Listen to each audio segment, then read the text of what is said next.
ജയറാമേട്ടൻ എങ്ങനെയുണ്ടായിരുന്നു ഇങ്ങനെ കല്യാണം കഴിക്കണം എന്നൊക്കെ പറഞ്ഞപ്പം? ആളെ വേണ്ടത്ര പരിചയമില്ലാന്ന് തോന്നുന്നു. What was your first reaction?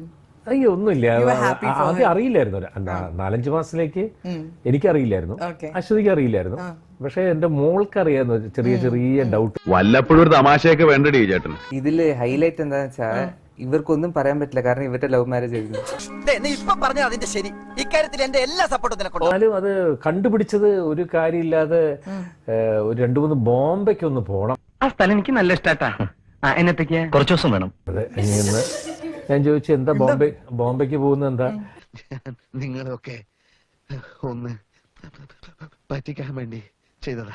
2-3 Hindi പ്രൊഡ്യൂസർമാരൊക്കെ വിളിച്ചിട്ടുണ്ട്. അപ്പൊ ഒന്ന് ബോംബെയിൽ ഓ അത് ശരി, തന്നെ ഇവിടുന്ന് ഞാൻ പറഞ്ഞു വിടണം, അതിനുള്ള അടവാണല്ലേ. ഒരു പ്രാവശ്യം ബോംബെക്ക് പോയി, പിന്നെ രണ്ടാമത് അടുത്ത ആഴ്ച.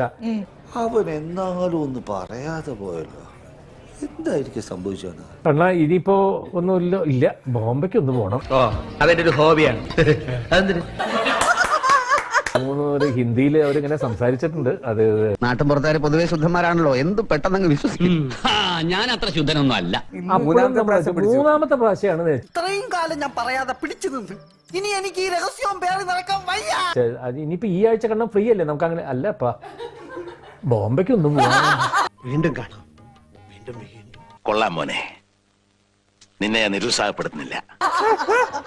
അപ്പൊ താരിണി ബോംബെയിൽ വരുന്നത്. എന്നാ പിന്നെ തനിക്ക് ആദ്യമേ പറഞ്ഞുകൂടായിരുന്നു, എന്തിനാ ഈ മാങ്ങയാണ് തേങ്ങയാണെന്നൊക്കെ കള്ളം പറഞ്ഞ. ബോംബെക്ക് ഒന്ന് പോണം.